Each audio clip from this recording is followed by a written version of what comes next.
Não existe mais margem para erro. Ou o Fluminense acerta na estratégia, ou muito provavelmente será eliminado da Copa do Brasil.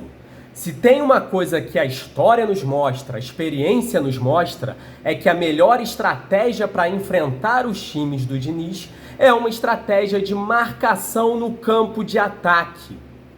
É encurralar o Vasco no seu campo de defesa. Os times do Diniz nunca tiveram resposta para equipes que conseguem estabelecer um jogo de marcação no campo de ataque com qualidade e ao longo de grandes períodos de tempo. É isso que o Fluminense precisa fazer. O Zubeldia, quando dá a escolha dele pelo Nonato no meio de campo e a justificativa que ele dá, cara, ele deixa bem claro que ele pensava num cenário de jogo que era, que se concretizou, né? Que era o Fluminense com a bola no campo de defesa, buscando superar a pressão do Vasco, né? Porque ele fala algo mais ou menos no sentido de que, escolhi o Nonato pela capacidade de passe para ajudar a gente a superar a pressão do Vasco. Mas, cara, se esse cenário existe, se esse cenário conta a história do jogo, meu filho, você já perdeu. Você já perdeu, né? Porque o cenário não pode ser esse. E o cenário para o jogo de amanhã precisa ser completamente o oposto. Precisa ser o Vasco com a bola no seu campo de defesa e o Fluminense encurralando, encaixotando, pressionando com Canóbio, com Serna, com Hércules. Hércules é o jogador mais capacitado para ajudar nesse tipo de estratégia. É o jogador com mais poder físico, com mais capacidade de ocupar espaços, melhor capacidade de marcação. E claro, no geral é o melhor jogador, né? Eu não entendo essa escolha do Zubeldia. E aí alguém pode falar também, mas não dá para fazer marcação-pressão durante 90 minutos. Assim, é claro que vai existir oscilação, né? Não dá para a gente ficar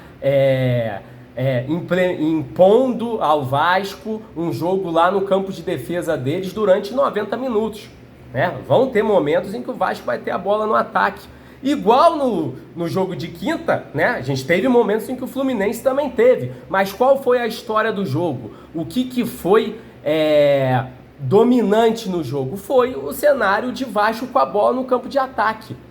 E o cenário dominante do jogo de volta tem que ser o Fluminense impondo o seu jogo, dificultando a saída de bola do Vasco e tendo presença ofensiva no campo de ataque.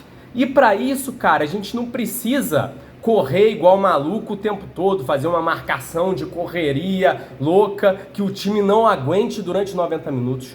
Pode ser algo, às vezes, muito mais posicional. Eu nunca esqueço, cara.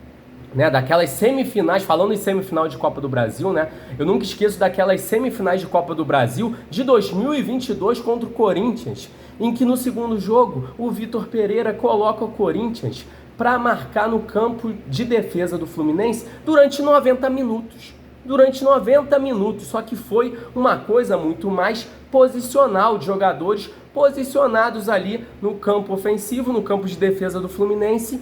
E o Fluminense do Diniz não teve resposta. E exemplos como esses eu consigo dar vários, né, ao longo da passagem do Diniz pelo Fluminense e também ao longo da carreira do Diniz. Eu não tenho dúvidas sobre qual é a melhor estratégia, né? Eu até acho que pela característica do Fluminense era aceitável que no último jogo a gente buscasse algo que alternasse mais, né? Uma pressão no campo ofensivo e um jogo de transição ali, de contra-ataque. Só que, cara, esse barco aí partiu, né? Porque no fim das contas o que aconteceu foi que o Fluminense, depois do gol, recua totalmente e aposta somente no jogo de contra-ataque. O que contra times do Diniz é deixar os caras gostarem do jogo e ganharem confiança, né, cara? E te matarem. E foi isso que aconteceu.